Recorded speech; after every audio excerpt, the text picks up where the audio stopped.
This government meeting is brought to you by Eastworks and our local cable subscribers.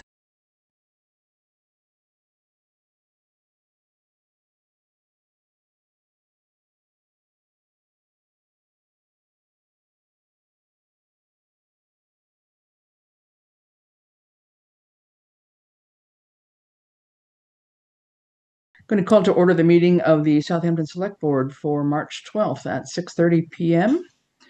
And we have myself, Ellen, and Stephen here. I just got a message that John won't be coming tonight. So I'll turn it over to Becky. Do you all have a quorum? And if so, call yourselves to order. We do have a quorum and call to order at 6:31. All right, perfect. All right, guys, thanks everybody for getting together on both an odd night and an odd time. We were trying to accommodate people's schedules and see if we could get a meeting in between our regular select board time. We have our regular select board meeting on Tuesday, as you know. But Scott was able to pull together the budget and do a recommended budget and put it out yesterday. And so we wanted to have a chance to take a look at that and understand where he's coming from in terms of where he's gotten to those figures with some help from the task force, I believe. And then just understand that and take it from there. And since then, I think you all know Norris had their meeting last night and have voted a budget that is different than what we have in our figures here tonight. And we will have, I believe, the Norris voting, the Hampshire regional voting on Monday evening. So before we meet again on Tuesday, we will have both budget asks from both schools. Okay. All right, Scott, I'm going to turn it over to you if you wouldn't mind and go for it. Thank you. Excuse me. So this year's budget was definitely not done in a vacuum, and I want to give a lot of thanks and credit to the budget task force who put in a lot of hours, a lot of energy, a lot of effort into getting to where we are today. The challenges that Southampton face aren't unique to us. If you look across Western Mass and Eastern Mass, from South Hadley and Granby, Belchertown, Hadley, Amherst, Northampton. I mean, pretty much every town is in the same area where revenues aren't keeping up with expenses. The state and federal governments aren't putting in their fair share into what we need to run a town and provide basic services.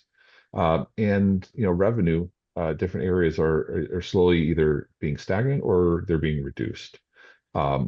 So it's a difficult position that most municipalities are facing this year, but it's also going to be an ongoing challenge to balance the budget going year after year. This budget that I presented, it was obviously done with a lot of input from the different stakeholders, from the school department and Hampshire Regional, the police chief, and we had public citizens serving on the task force as well. And it was really a matter of finding something that would be to continue the services that Southampton has and try to build on things a little bit, but also being mindful of how it affects the citizens financially in their property taxes and balancing that between the two. Essentially, I mean, we really knew that we were going to start with an override. We weren't sure how much, especially starting out in the early part of this year. It did fluctuate, and realistically, the budget is going to continue to fluctuate over the next couple of weeks and couple months as more revenue comes in, and we figure out what's going to be going on with the state aid. And then obviously, as Chris had mentioned, Hampshire Regional's budget is going to be next week.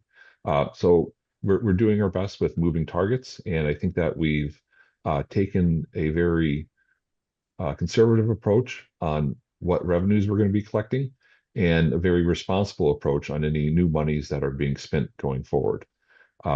So when I'm going to share my screen, when you look at the budget. So a lot of the reasons that we got into this, health insurance was one of back in the last summer was one of the things that really pushed us off the financial cliff. It was unexpected. We had a 20% increase for July 1st. We had another 20% increase in October. We had a huge increase for our retiree population, and we're trying to address that through joining the GIC. The GIC just last week released their rates, which is going to be about 5% increase. for the Health New England plan, which I'm hoping all employees will kind of look at as a real alternative, both to save the town money, but also for themselves. And what that leads to is, at least some stability in our health insurance. When you look at like the Hampshire County Group Insurance Trust, for example, they're going to be doing plan design changes as well, but that's even going to be a 13% increase. So I do believe that going into the GIC is going to stabilize a big part of our budget.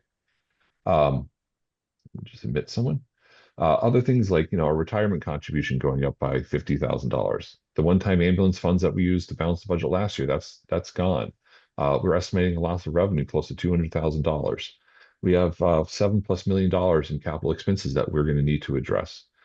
We have to pay runout claims for leaving the Hampshire County Group Insurance Trust. Legal fees are going to be going up. And then when you look at our state aid, as I showed the other day on Facebook, our sending tuition is going up and our receiving tuition is going down. So that's really a matter of, less revenue and more expenses. When you look at the entire total budget, about 68%, and we're talking, roughly soft cost and things like that, retirement, health insurance, but also the three parts of our education, Norris School, Hampshire Regional, and our direct expenses for our vocational tuition and transportation. Our town departments are about 27%, police, fire, library, council on aging, financial services, and then debt, capital, insurance, miscellaneous expenses are about a little bit over $1 million. And this is our revenue. As I said before, we get the majority of our revenue from tax levy. And then the other next biggest part is about 15% from state aid for education and local receipt and local aid. And then the other part is local receipts and then other revenue. But this is not really, this isn't going to be a 1 year problem. For example, if you look like our education budget, which is obviously the biggest portion of our budget. Scott, could you make it just a little bit bigger? Sorry, just a little bit bigger. Sorry. Yeah, thank you. There you go. So, for example, we're starting at $14 million, and if we continue on the path of a 5% increase for the next 5 years, so each graph is the budget for our education increasing 5%, and this green line is how much, if we replicate our current property tax levy of 2.5% plus new growth that we're currently in our overlay, the education budget will exceed how much we can actually take in on our property tax levy in about 5 or 6 years. So that is just a quick overview. As I said, the town budget is posted online. I'm going to start doing some education on different parts of it. But I think it is dependent on an override. And I have to say that, the task force was very mindful of how much the override should be. And we kind of worked backwards from that. We're at a little bit over 1.7 right now. Again, there's a lot of question marks, and that number certainly will change in the next couple of weeks. There have been cuts that have been from the budget already, such as the library and fire department to even get to that number. And I want to be just mindful that depending on next week, that number could even be increased based on the Hampshire regional vote. So, I think the target, after looking at all the expenses, after looking at the dips in revenue, was to get somewhere around a 1.7 to a $1.8 million override.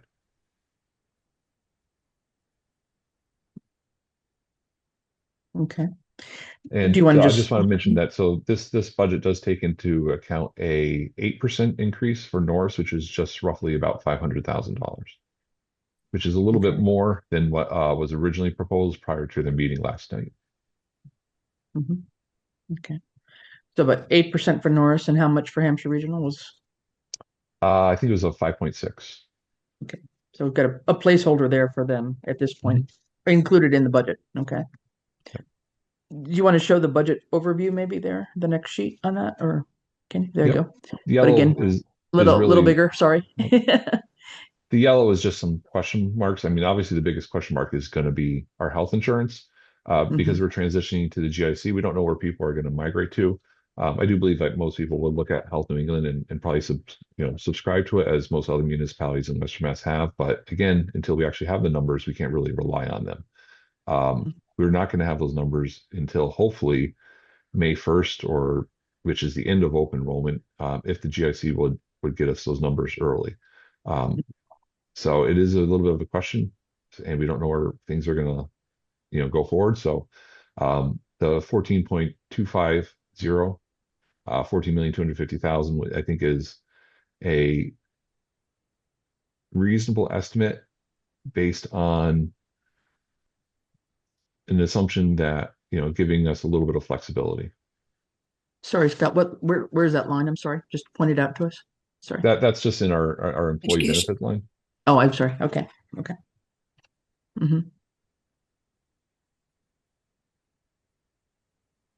Right there. Not 14 million, 1,000,004, right? I'm sorry, 1,000,004. Yeah, I was going to say, I just about had a heart attack there. I had the school budget, the 14 million in my mind. Yeah, okay, fine. Okay, and so then our overall estimated budget right now is around 23 million. Is that what you're putting forth here? That's correct. And from what I understood from your presentation yesterday, that includes revenues where you've already built in the 1.7 million override. Is that right? That's right. The 1.7 million override would balance the budget. Okay. Okay, so maybe we could just take a pause here and just have some questions back and forth from FinCom, from Select Board. I think what we want to do is, I think probably we need to get a sense from other folks that were not involved in the task force, what you think from your knowledge of the town and people, what you're hearing would be the right number, quote unquote, right number for an override. No number is great, obviously, but we all recognize, I think, that, the 2.5% levy is, what we have to work with right now with our state regulations, and costs are going up faster than 2.5%. So I think it's a challenge to get to anything that will maintain town services, including education, at a reasonable level. So who would like to ask a question? Anybody on there? Just go ahead. Anybody?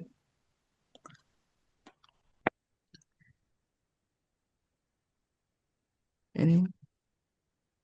Reggie, Doug, anybody? I had a question. Yeah, go ahead, Yeah. Becky.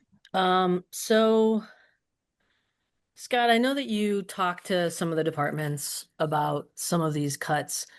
I'm looking at, you mentioned specifically fire and library that had some cuts. What's happening with police, with fire, with health department? That's my first question. The second thing is just more of a comment. The spreadsheets that you have, it's real easy to see the year to year in the operating budget, but it's virtually impossible in the personnel without going back and forth to see what was there or what hours were cut. So I'm wondering if there's another way to do that, or if I just need to keep going back to last year's.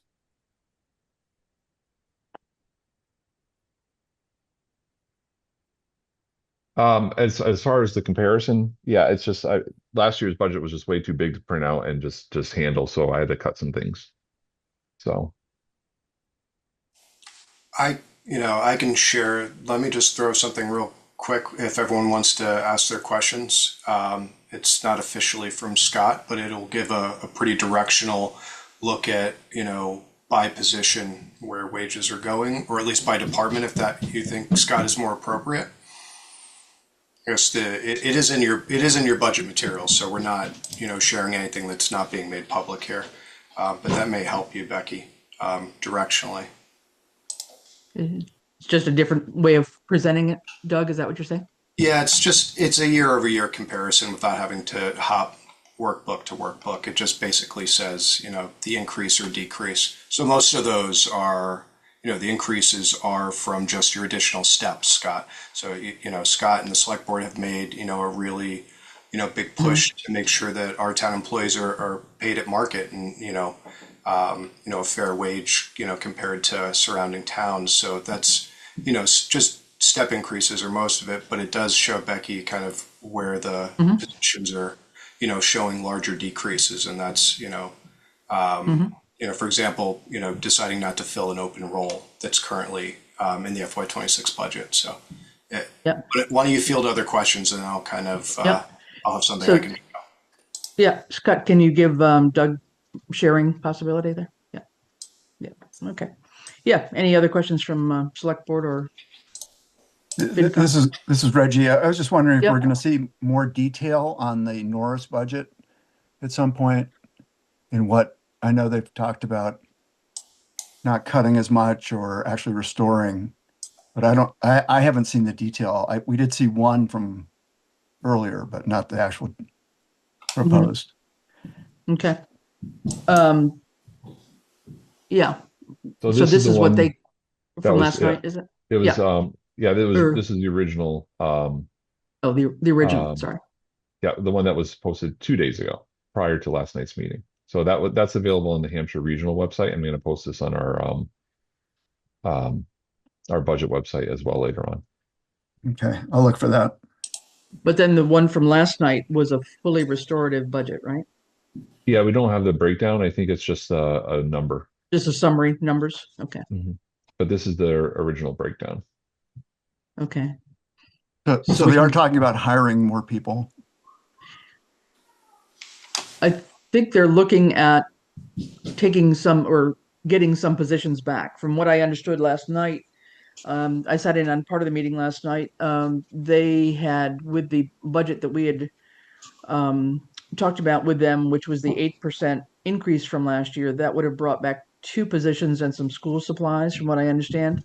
And those would have been, I'm believing, if I was correct on this, thinking it was a math interventionist and a specials teacher looking toward a STEM program, formalized STEM program. And I think with the restorative budget that they then voted on last night, that would bring back more positions. I'm not sure if it would get all of them, but it was aimed at restoring the budget the way they had seen it. So I think that would have brought back several of the positions. Maybe some would change, but essentially it would try to make them more whole, I guess I would say. Yeah, that's what I understand. Yeah, the comments from the school committee meeting were that it would not, Reggie, add positions above the of beyond the reductions that they suffered last year, right? So that's your one kindergarten teacher, your one elementary, or your one first grade teacher, half a nurse, I believe the math interventionalist positions.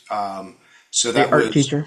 yeah, the art teacher. So that was about 9 full-time equivalents. Plus some of the things like the supply line for K through 6. Yeah. Thanks. Okay. Okay. Yeah. So Doug, if you have that, go ahead and Yeah, let's see here. As Should be we able to share it. move off the school, if I could, yeah, go ahead, Stephen, while Doug's doing that. Yeah, got a question? yeah,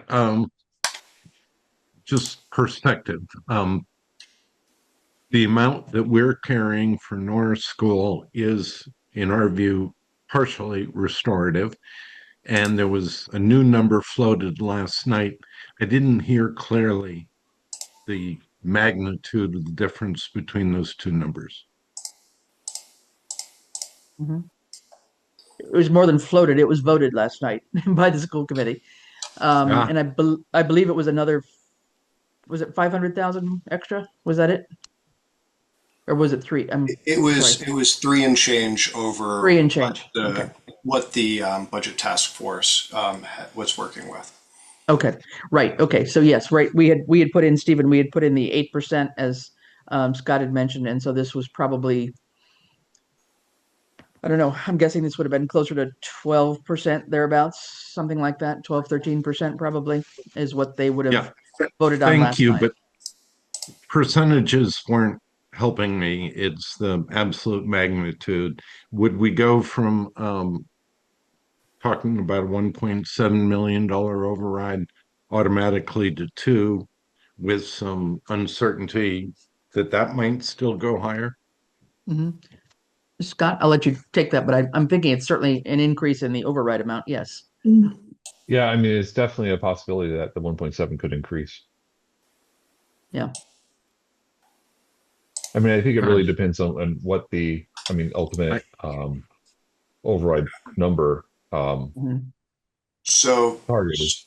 so so the comparing to 1.7 could increase plus the delta between the number we're carrying for Norris and the number we're served up by the school committee. the number served up by the school committee, Stephen, is 6.7, which is 377,000 over what the budget task force was working towards.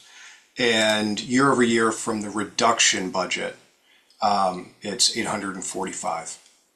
So Thank you. it's a little less than the initial override ask last year, which failed at town meeting, which I think was about 890,000. The general budget, so it's actually the 5.9 that was last year. So the restorative budget is about a 12.5% increase from last year. Mhm. Okay. Okay, thank you. That gets my question. Okay. Go ahead. Yeah, Ellen, anything? No? I think that the only question I think is as far as the override, how we would craft that when we finally do have a number, with whether that will be, we ask for the one override, or whether that would be divided between education, schools, and the rest I of town services.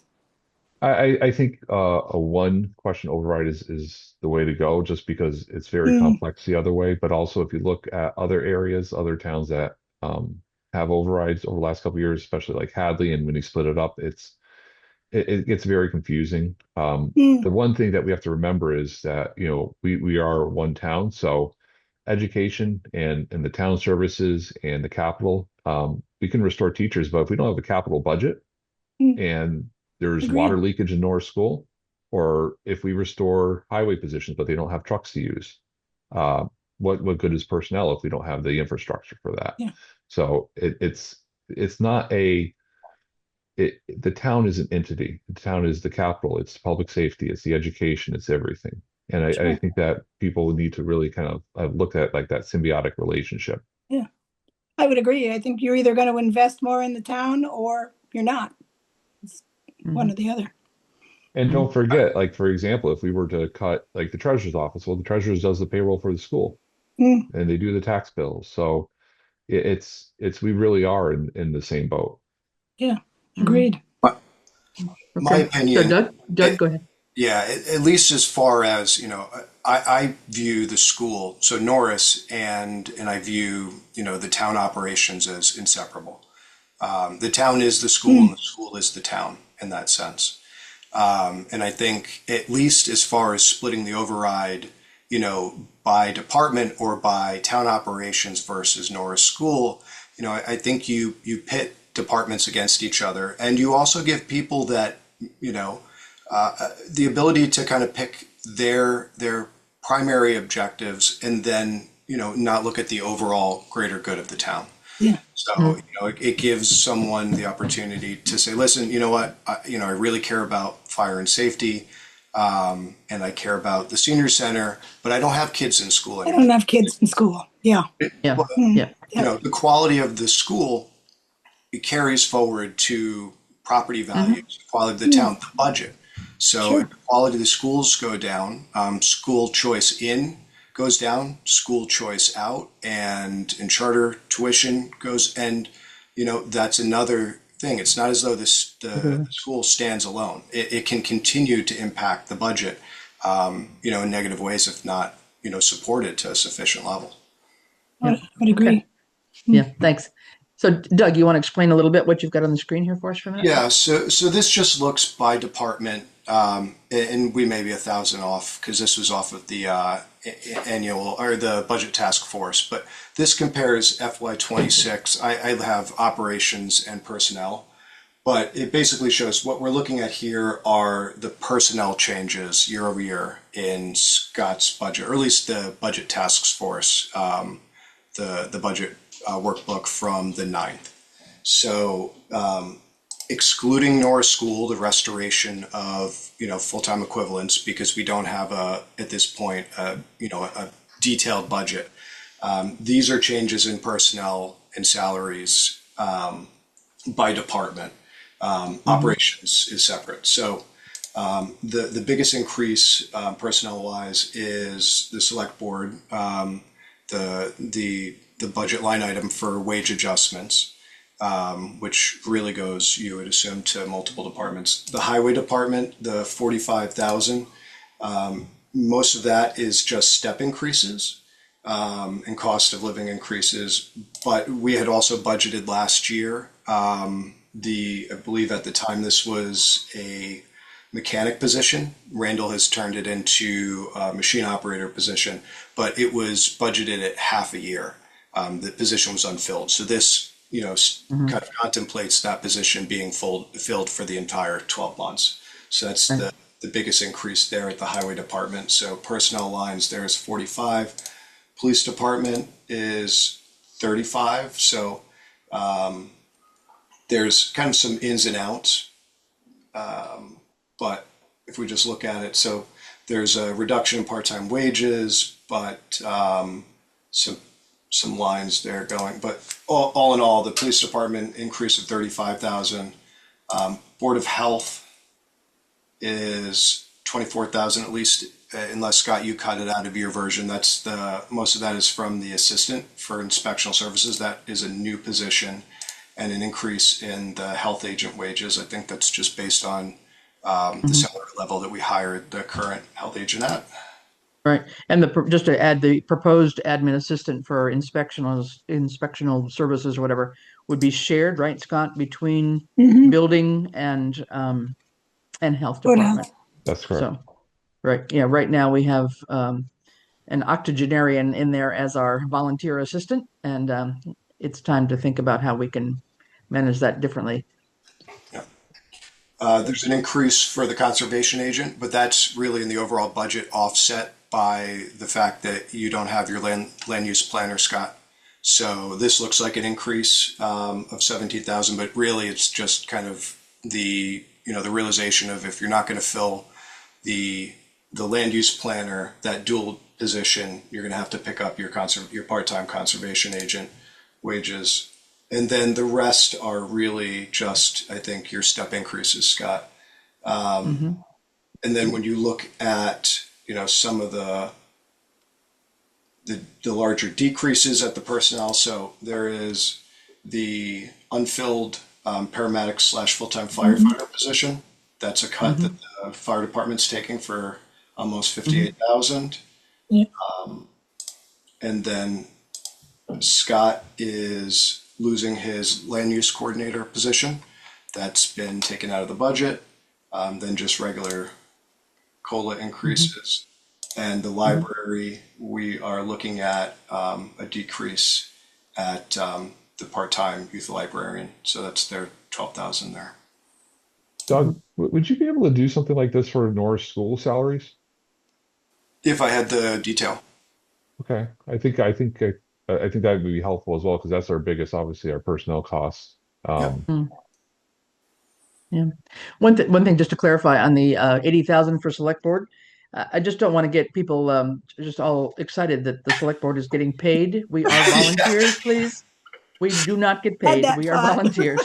So, yeah, that's a good clarification. So that is for. Am I free to say, Scott? It's for the potential for union negotiations and other wage adjustments as you continue to set to market. So that's correct. Yeah. Okay. Does that answer your question, Becky? Yeah. Hope. Well, it makes it clear. Sorry, I'm turning off my video because I have to get so close to the screen here to see. Okay. Oh, you can ask me to zoom. That's okay. So the town administrator, the 42,000, is that actually a reduction, or that's just a cut from what we hoped might be in there? It's not the elimination of a filled position. But is it a position that exists? Yes. The position there's no person in it. It exists. The position exists, but there's no person that we killed the the hiring of somebody last year. So we had it budgeted and we didn't hire last year. So we were hoping to put it back in this year, but that's not gonna be real by the way the things are looking right now. Yeah, Okay. we targeted positions that were not currently had a person in them. So we were looking at vacant positions. So that's how the fire department and the library ended up there? That's correct. And so what does the fire department have to say about that? As far as, I mean, they're losing one of four people, right? One of Well, three. they're losing the full-time position that was budgeted for. So,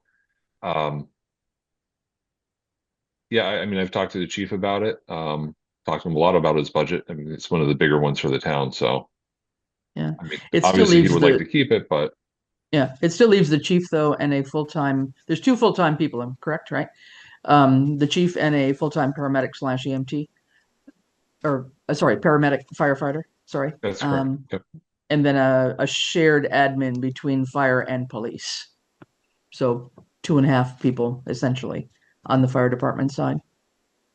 So I'm just wondering if the fire department and the library are getting these cuts because they had the bad timing of having unfilled positions. I know the director at the library retired, and the youth department librarian moved into the interim. And so, because that position is empty, looks like now we're potentially cutting it by 11 hours a week. So that position was originally 30 hours a week, and with benefits, we have a lot of those positions that are kind of in that gray area. My philosophy is if you're going to have benefits, because a lot of times we will end up paying more for benefits than we will actually actual salary. Benefited position should be closer to 35 hours, and if you can't get to that, then it should be 19 or under. Is that true for other departments? I guess is my question. There are other departments that were existing that once they become vacant, I would reduce the hours. For example, the assistant town accountant was budgeted for 21 hours, and I reduced that to under 19 to 16 eventually. 2 years ago when I started. Okay. Yeah, for comparison purposes, though, Becky, it is, for the most part, these are unfilled positions. There are other unfilled positions that aren't, seeing reductions. But I think, personally, I feel like, if you look at Randall's department, he's been operating, really short-handed for a while. So, it's not so much that, the library would be penalized because this position is currently unfilled and it's easier to do the reduction. But I think the impact on the overall core services of the town aren't exactly comparable with, slashing one of the unfilled, machine operators that, the highway department potentially desperately needs versus, moving the youth librarian position from a, benefited 30-hour position to a part-time, right? The cost versus, the impact on the town, it's hard to line them up like that, I would say personally. And I think it's also arguably, it's tough to compare to the really long list of really drastic cuts that Norris faced last year that, had a direct impact. So like Randall's staff is impacted, impacts the town in the condition of the roads and the response to storms, right? The cuts that were made at the elementary school last year increased, class sizes drastically at kind of some of the more critical levels. It had, the impact of removing support services that, down the road, would have, potentially stemmed off, avoided more expensive interventions for students and in the school system. So, I think it's important to just look at the impact, on the overall town of what some of these, things are. Mm-hmm. Okay, thanks. Scott, maybe if you would address one thing, I know you've put in a separate capital line this year. Would you address that a little bit? Mhm. So I'll post that probably in a week or two, but looking at a 5 and 10 year capital plan is something that's always been a little bit difficult for the town. Historically, we've survived on our, well, I wouldn't say survived.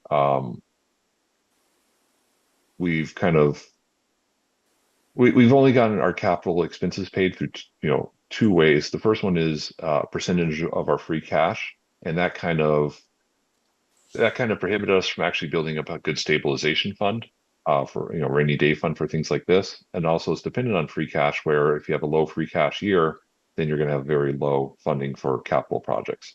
The other way is debt exclusions, which are not always popular. They often fail. And you really can't plan ahead for those types of things because again, they could fail at the ballot box. What the $350,000 is, it puts a actual line item in our budget that we can borrow against. Not only can we do smaller projects in it, but the idea is once we have that $350,000, we can actually start going out and borrowing against it. So, for example, an ambulance, the average annual payment will be about 100 and something thousand dollars. It won't arrive for 2 years. So once we have that $350,000, we can place the order and then we would start paying it off starting in 2 years from now. But there's also a lot of other things that would be included in that. So improvements to Norris, improvements to Town Hall, to the library, a lot of DPW equipment, such as replacing the street sweeper that we currently have to contract out for, things like that. So the idea behind it is to be transparent as well, so that every year, because this is part of the override, every year it will be part of the budget. There'll be a line item that will actually show where it's going from. So whether it's to pay off debt for a new ambulance or whether it's for a new grader for the parks, people will actually be able to see that and hold everyone accountable in case that number, that $350,000 starts going down. Okay. All right. Any question there? All right. So I think at this point, I have one question. I guess I can go ahead and ask. Somebody had sent me a note today asking about the CPC funds that come into the town. And since the community preservation folks had their hearing last night, their annual meeting hearing, I took advantage of getting some figures from them about what the CPC money comes into town for. As you know, that can be put into three buckets. It's basically used for open space, for historic preservation, and for affordable housing, which is not, those are the three limitations of the buckets. And then there's one other one that's called undesignated funds.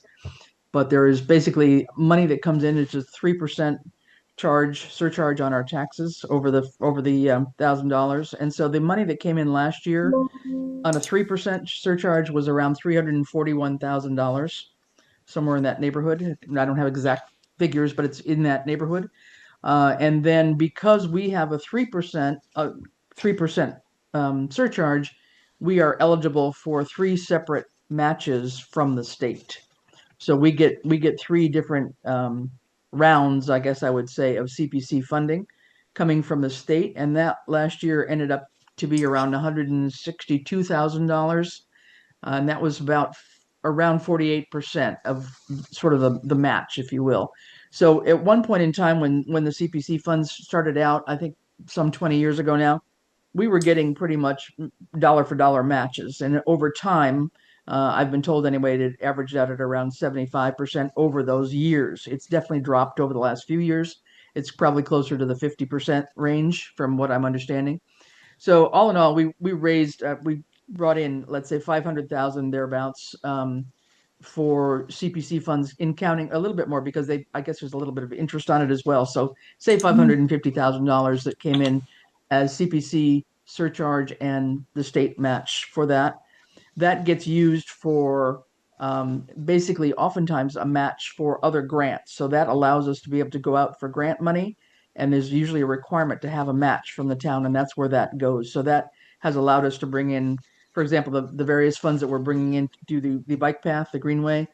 There's been some $2 million of funding brought in from Mass Trails over the last few years, and largely that has had this match of the CPC available to it. If that were reduced, someone was suggesting that it be reduced to a 1%, which would have to be approved by the voters. That would bring it down to around $114,000 in terms of what would come in from off of our tax surcharge. And that would make us eligible for only one round of matching from the state.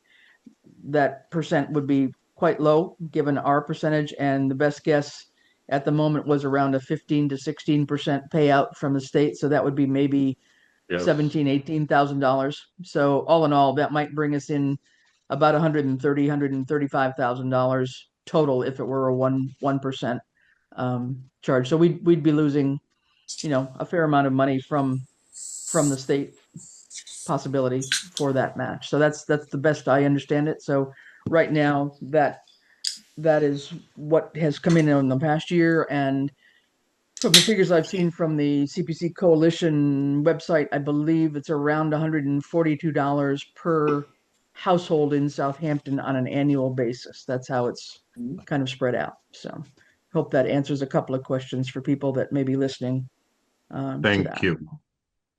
So, Okay. so Chris, Doug and Becky know my thoughts on CPC, Uh-huh. but it might be something to consider politically. Excuse me, to propose like a drop to 1% to kind of offset the other tax increases that we're considering. I think there are probably a lot of people in town that kind of wonder whether that money's going for anything that's useful to them as they see it. So I think it's worth exploring just politically whether to drop that. I know Holyoke dropped by 0.5%, I think. They were the first community to drop. But it's 3%, but it's 3% every year. So I personally don't like the fact that I have got to pay a 3% surcharge every year so that we can buy land that no one's ever going to develop anyway. It's not always buying land, Reggie. It's for lots of different things. And I know all about it because I've researched it. And I've been on a board of a land trust. I know what they do. Okay. But just to say, I mean, we've used this also very much for those match for grants, and that's what enables us to go out and get other money that we don't have and will never have in town from tax revenues to do other projects that people would like to see. So the bike trail being the prime one that's been ongoing for a number of years now, and hopefully is getting toward its end of design work anyway in the coming year. But I mean, I don't know if there's I don't know the process about trying to reduce it or how much it can be reduced. Again, I think you'd have to weigh the pros and cons. I mean, you cut something out, sure. And again, as I've said, from what I understood, and I could be wrong on this, I think it's around $140 per household per year. So I don't think that's extreme when you're getting other benefits from it, but that's my own personal opinion on that. Madam Chair. Yeah, Stephen. I just want to amplify that because back to what you were saying about the way Southampton uses the CPA funds, especially those in the conservation category, are almost always the local match for a much larger grant from the state or coalition of other partners. So it's approaching 4-to-1 leverage on taxpayers' dollar when you consider the state match at 3%, 3 rounds, as Chris said, and then that becomes 10, 20% of the local match to a grant that may be 6 figures. And so that is so powerful. That's a story that we almost dare not tell. But we need to defend it because leverage is insane and it exists and it could never be replaced. I mean, that's the political reality. It could never be replaced. You still have to spend I am the very money. mindful of the weight of a override. And I would like us at some point to come back to when Scott's opening slides, which looked at the endogenous growth of expenses and our capped income under 2%, Prop 2.5. Because when are we going to have to do the next override? Yeah. Okay. We'll get to that in a second. Reggie, just what final point, and then I'll turn it back to Scott. No, I'm good. I mean, it's just I was surprised that you mentioned it, so that's the only reason I'm adding anything to it. No, that's fine. But, I brought it in because I'd gotten a question on it, so I thought I may as well mention it tonight while we've got a public forum for it. I'm always in favor of putting things in front of the voters. If there's another opportunity to put that in front of the voters, maybe we should consider that. That's all I have to say. Yeah, actually well, that's what Chris was responding to. That is in the ether. So, Reggie, you're not alone at all. That is something we need to consider. Becky has her hand up. Becky, yep, go ahead. Yeah, I have a question and a comment just about the CPA funds. So my question is, do I remember that the town of Southampton is responsible for having a certain percentage of affordable housing? Right. My belief is that we're supposed to be having, per the state quota, 10% of our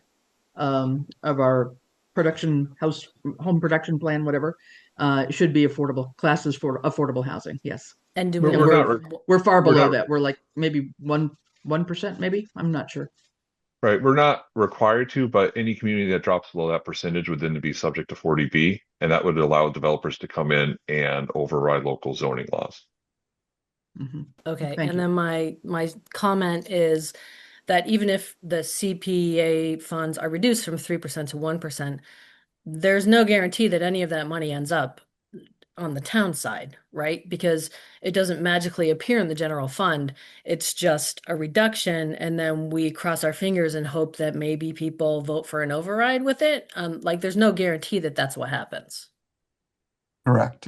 Yeah, that's a psychological argument. Yeah. Yeah. That it gives relief that would, motivate people who would otherwise not support the override. Right. I'm not sure. I don't know if that argument actually stands up. I think a lot of the people who would, be against the override to support core services, if they feel they're insulated from the potential, impact, or arguably most likely not also aligned with the CPA funding, but right. I'm just not sure that $80 would make a big difference. no, I personally don't think so. So I think we'll get into further discussion on that. Maybe not tonight. That wasn't intended to be the point of tonight's meeting. I don't want to get us totally off track.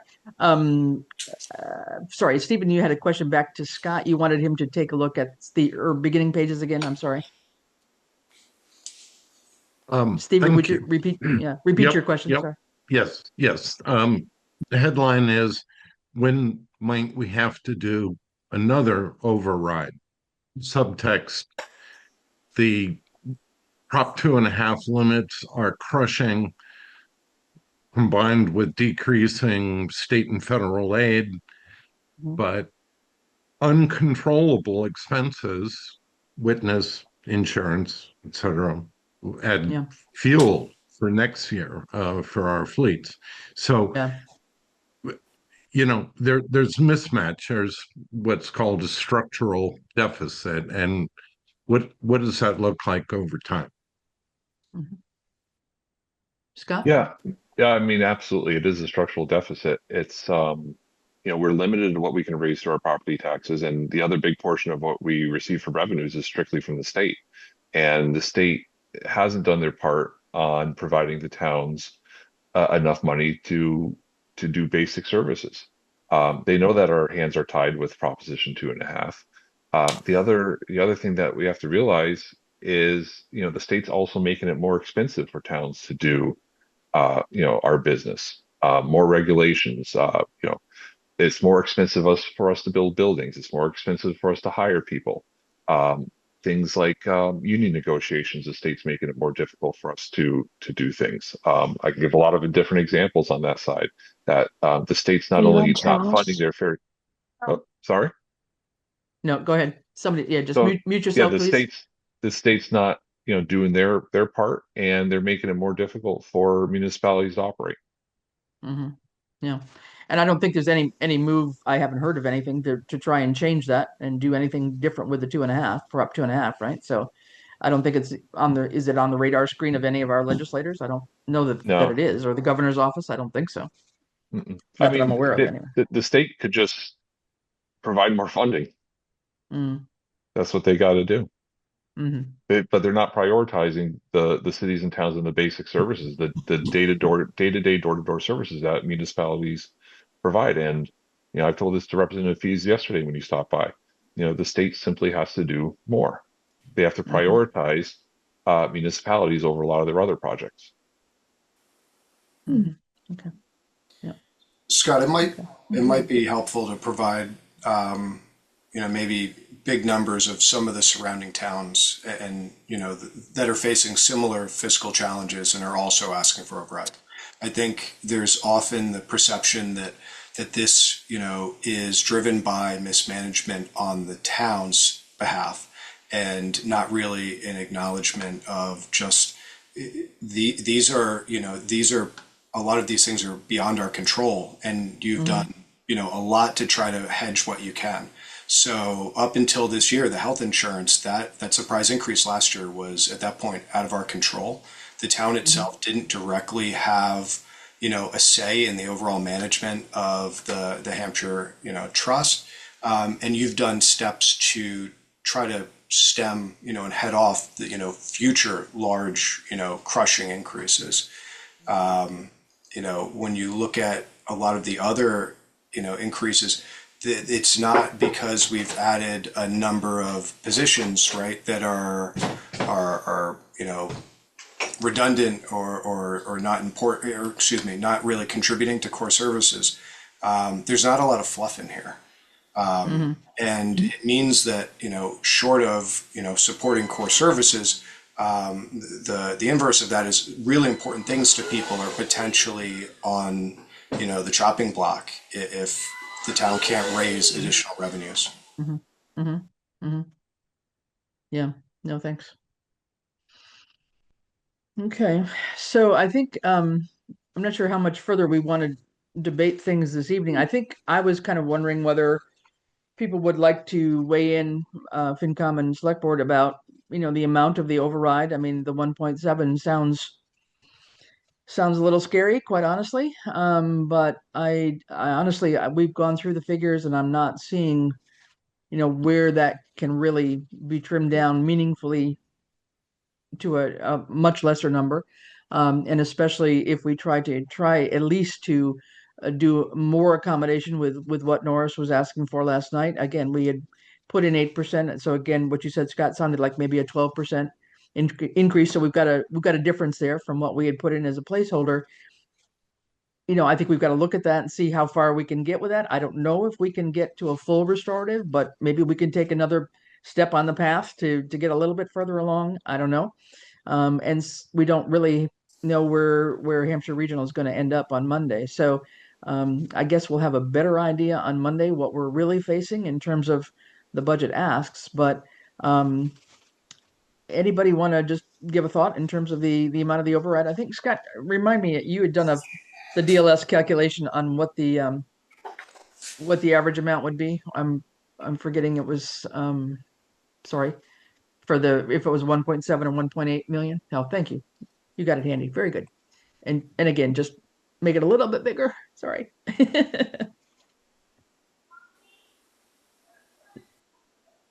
So this is for anybody who's watching, this is the DLS calculator. You can plug in the town and put in the amount of a potential override and see what the impact would be. Okay, so 1.7 million override would get you, so down in the middle boxes there, you've got the average single family assessed value right now in Southampton of 489,000. And then the average family tax bill of $6,413. And then the average single family tax bill, if we were to do a 1.7 override, would be $675 a year for the average family household, right? Okay, so that's one. And then if it was at 1.8, for example,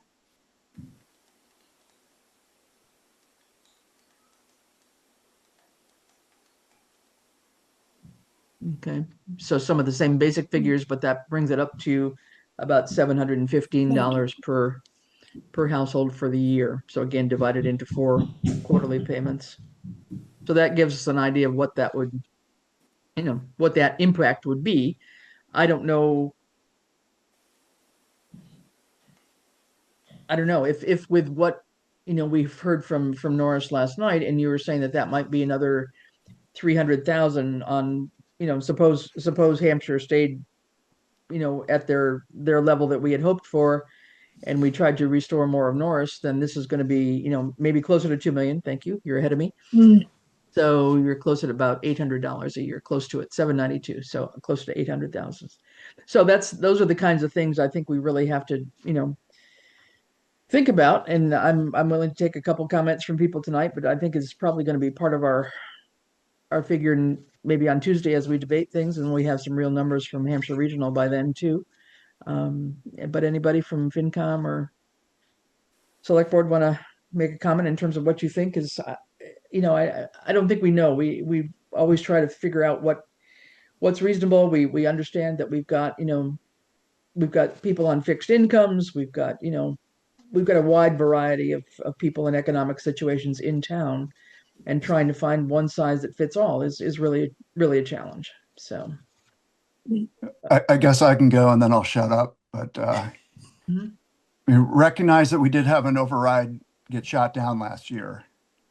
So in light of the fact that insurance costs were just through the roof and just incredibly bad management, not at our level, but I think at the state level, and whoever was responsible for those trust. plans. Yeah. I think that might be a little tone deaf going to the voters for a very big override, and especially an override that restores what was already voted down. I mean, I think in my mind, that's the key. It was already voted down once. We're going to put it back to them again with additional expenses. I mean, I could see recommending a override that kind of barely gets us ahead, but I wouldn't support an override over 500,000 personally. That doesn't even begin to restore Norris. Well, Really.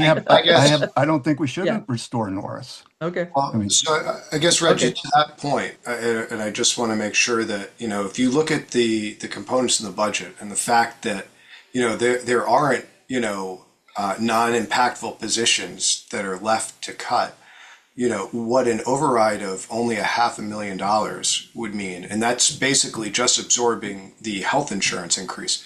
That means that you are cutting fire, police, highway, and more of the school. And the school is, in comparison to surrounding communities, is not at the same level of funding. So that honestly, I'm trying to think how I could draw an analogy here. To me, that's like deciding not to pay your mortgage because you don't want to get a part-time job. And I don't want that to sound tone deaf. I know that this is, an impact on households. We're all going to, in the event of a past override, bear some of that cost. I would say, Chris, to your point about fixed income, I believe the town in recent years has put a lot of steps in place to increase the property tax exemptions, for lower income, elderly residents, for veterans, disabled residents. There are those abatements. Yeah. That's a fact. We have kind of done what we can to put people that are in, a worse off fiscal, position, to be less impacted by this. And for the people that can step up to do their core, to support the core services of the town, they're going to bear more of this. I appreciate everything you're saying. For me personally, I don't want to reward bad management. So you say, oh, we totally blew it on the insurance side. So you guys are just going to have to pay for that. Just suck it up. And now you're going to have to pay more for other things. So we suffer as taxpayers because the people in charge in Boston primarily can't do their jobs properly. And we're going to pay for it. And then we're going to pay more. I have a problem with that. I think it's bad management. but it's not management by the town, right? That's I'm like, saying that. you Yeah, it's know, not that's management like, by the town. I would argue that's screaming at the rain clouds, right? Like, you know, it's out of a lot of this is out of the town's control. Like this Well, is not. the town is considering a restorative budget for the school. That is Well, this is definitely on. within the town's purview. We aren't there yet. I mean, this was the proposal Yeah, last night, so these are the things that we'll have to talk about. And yeah. so, you know, So we've Yeah, got to wait to see what but else. I guess that's all I'm not saying, restorative of you know, fluffy positions. This is restorative of having, you know, well, a reasonable average class size. it's all debatable how many employees should be in the school. I mean, I can't believe that removing 5 to 9 employees is going to be devastating, as people say. I mean, Well, it's all I, it's I all can tell you, debatable. if you look at the class sizes, right?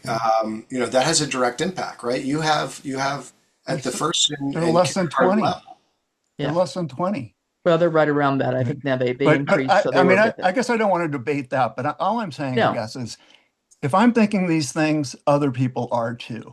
So just Mm-hmm. recognize that, you know, we've already been asked to vote for it once. It got voted down. Mm-hmm. You're asking us to vote again. And in the meantime, you've had this huge blow up in insurance costs. So now people's bills are going to go up by 8%, 10%. It's a lot of money. I Mm-hmm. mean, $1,000 a year is a lot of money to people. Mm-hmm. That's all I'm saying. Mm-hmm. Okay. Yeah. Agreed. Yeah. Yeah. And just a note, yes, it did get voted down, but it was voted down very narrowly, if I recall. I don't remember the exact vote, but it was pretty narrow. But yeah, I mean, it's, you know, there definitely were positions that were lost, as Doug illuminated there earlier on. So I think And they're it trying to also, figure out how to balance it out, and you know, maybe, and as I said, I don't know if we can try to make it whole, but we've tried to make at least a few steps toward it with what we had proposed earlier on, or what Scott's proposing tonight, rather. And so, you know, we've got to figure out where the balance is, if we can manage it somehow. But yeah, go ahead, Doug. Sorry. yeah, I guess the other point there, Reggie, though, is, you know, even leaving the town elementary school at, you know, level funding year over year, there is still a hole that, you know, will drastically impact other core services, right? So last year the override was entirely on the school, and that's not to say that the town did not incur costs, but the reductions in filled positions was all, you know, borne by the school. Other positions that were open were not filled, right, in areas that they really needed to be filled. But, you know, I think we need to be upfront about the fact that, you know, a failed override will drastically change the look of this town. You know, there's nowhere else in the budget to go. The town elementary school would take an additional hit, but there's state minimums there, and you would be looking at, you know, drastic losses of, you know, things that people, you know, look at, you know, at this town and value. So, you know, it's not my say as to what the cuts would be, but just based on the numbers, you know, it would have to hit everything else as well.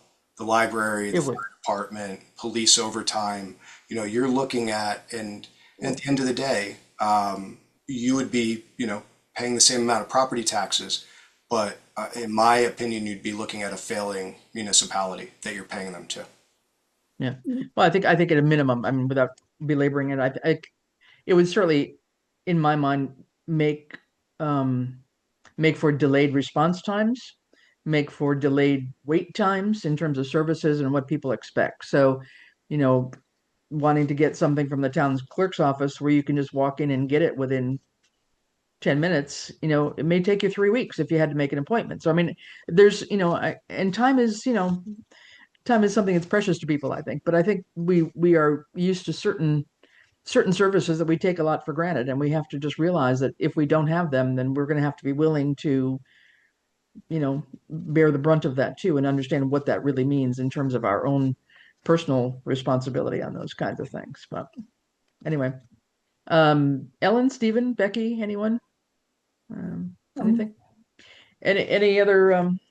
I mean, and I don't know, Scott, were you hoping for us to come up with any kind of another override figure for you tonight, or we want to just wait until Tuesday when we meet again and we hear what Hampshire Regional will have come up with by then, or? No, I think Hampshire Regional will definitely have an impact. And I think it ultimately goes by, what is the override number that people feel comfortable with, and we have to go from that. Mm, We kind of have to reverse it. So I mean, it would be great if we could restore some of the things that are cut. I mean, is 1.8 too much? Is 1.9 too much? Is 2 million too much? Is 1.7 too much? So I mean, that's up to, the FinCom and Select Board to kind of make that decision. okay. I don't want to buy polling. I have Stephen, go no ahead. idea. I have no idea how we would establish that passable number. Yeah, it's impossible. It's really hard to do, and that's part of the work that the task force has been trying to do. I mean, we'd been tossing around different numbers. Both Doug and I have been on the task force along with a few other people, and we felt that 2 million was too much, 500,000 was way too little. But finding that place in the middle where we could, function at a reasonable level with reasonable expectations is where I guess Scott is recommending the 1.7-ish right now, and that is not counting the desired increases by at least one school and most likely both schools by next week. So Or yeah, I think we'll have our work cut out for us or next the week for accounts sure. that are yet unknowable. So That too, right? No, you're I'm right. with We don't. I'm with you. Yeah.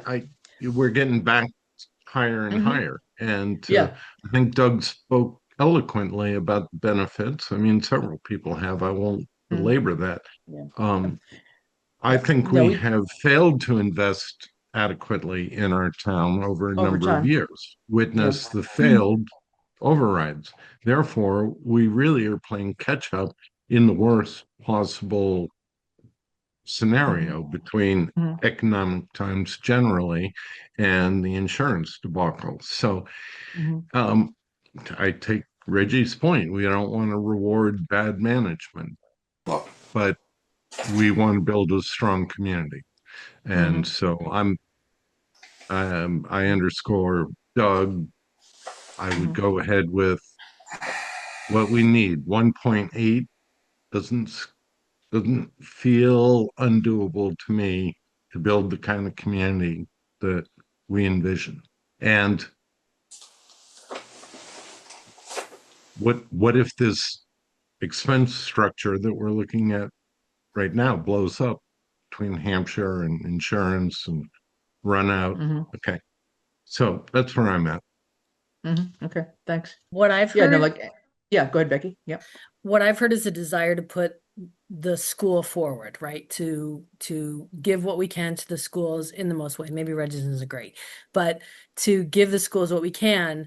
And what that means is that town departments will take the hit, right? So if 1.7 is too much, which I think it might be, then the only option, if we're putting schools first, schools forward, is to cut the other town departments, which is your highway, the police, fire, health, whatever it is. And there's just not a lot of room there. Yeah. Yeah, there's not a lot of wiggle room, quite honestly. Yeah. So that would definitely mean, like I said, very much reduced services and increased wait times for whatever anybody wanted to get done. Yeah.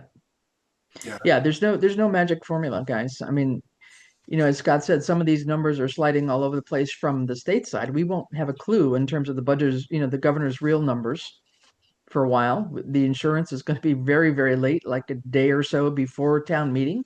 I mean, we're going to have to do our best to estimate, the best we can and be at the same time conservative on our revenues, which I think Scott has been, so that we are not, being, overly estimating or overestimating our budget. I'm sorry. So I think, we've got not an easy task. I mean, no doubt about it. So,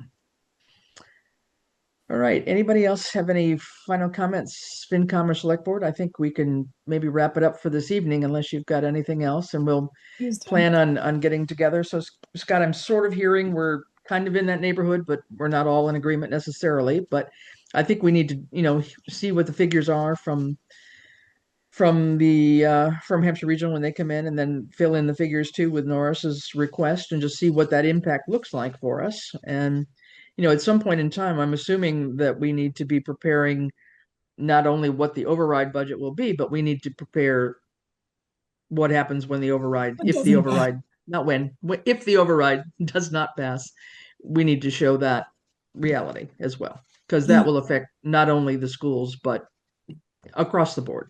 So it's not one or the other. It's really truly we're kind of all in this together, guys. I mean, we have to look at this as the town, I think, as an entity, and not just pick and choose, one line item over another.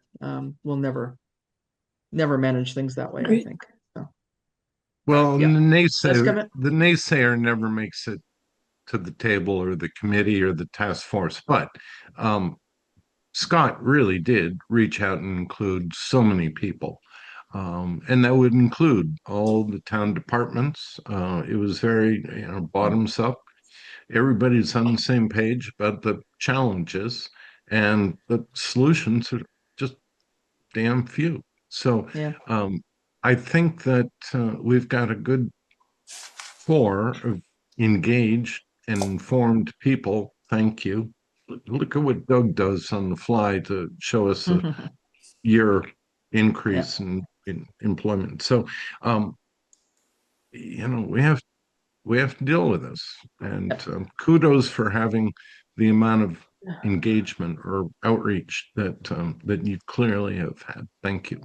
Well, and I think there will be more, and maybe, I don't know, Scott, maybe you could just mention that a little bit. I know yesterday, Scott, I have to applaud Scott for being willing to sort of put himself out there, and do these Facebook lives. So we tried one yesterday, which was really, if you didn't see it, was talking about the revenue buckets for the town. So where do we get all the money that comes into the town? Where do we get our money from to make our budget in the first place?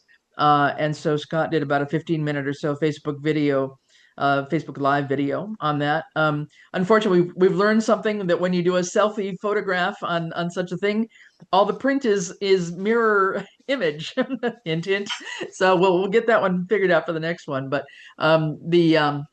this actual budget that we were talking about tonight, not counting the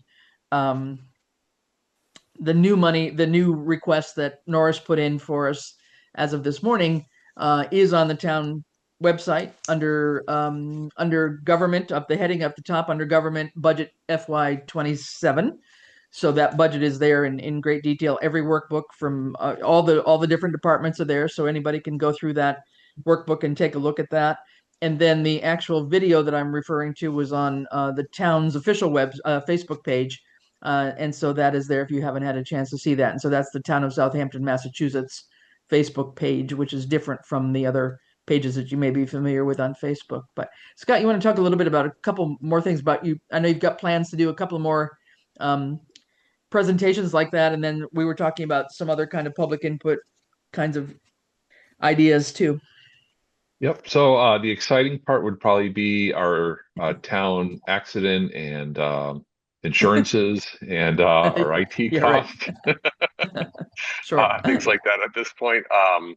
But I do, once we get a little bit, a week or two further into, what the budget is, I do plan on having department heads like, the fire chief, police chief to come in and maybe talk a little bit more specific, have a superintendent Vito come in and talk about the education part as well. So it's not just always me talking. So. Okay. Chris, can I make one point of clarification? Sure. Because I Yeah, think go ahead, Doug. some of our statements may be misleading in giving the impression that the ask from from the school committee, the local school committee, has changed. This is, what they voted for last night is the one and only. And, although we've had members engaged in the budget task force, this is the first budget that Norris has put forward, and I think they're, I don't want to speak for the school committee, but I think this is their position. That's what they voted on as a committee, and so it's not as though it was changed by the committee. This is the ask that they brought Oh forward. yeah, no, exactly. Right. Yeah. No, and what we had done was to put in that placeholder at 8%. So their ask came in Originally, I think they were in that neighborhood, is from what we had seen in terms of the budget prior to the meeting, just prior to that meeting last night. We had seen the budget that the school chair at least was proposing, I believe, at that point in time. If not, I guess not the school committee per se, because they hadn't seen it perhaps as a whole. So it was presented at the school committee meeting last night, and that's where that was debated and made the motion to make that a restorative budget instead of what had been put forth, right? Is that clearer? Yeah, I hope think so. so. Yeah. Okay. Unfortunately, I was double booked, so I've been listening all day to Me that. too. Yeah. It was a really engaged and really lively meeting. Good. Okay. Super. Well, good. And so I think that 3 hour meeting. we'll probably end up here this evening. So unless FinCom, unless you're going to do minutes, would you like to make a motion to adjourn, or do you have minutes to hang in for? No? All right. So how about you guys want to make a motion to adjourn? I will make a motion to adjourn for the FinCom. Second. Okay. All in favor? Aye. All right. Good. Thanks. Thank you. Thanks for coming, Thank you, guys. everyone. And for Select Board? Thanks, Scott. Move to adjourn. Second that. All right. All those in favor? Aye. Aye. All right. I think we will Johnson, call aye. ourselves adjourned. And thanks everybody else who might have attended tonight. Appreciate your coming in and listening, and those that may watch it later on. So thanks. This government meeting is brought to you by Eastworks and our local cable subscribers.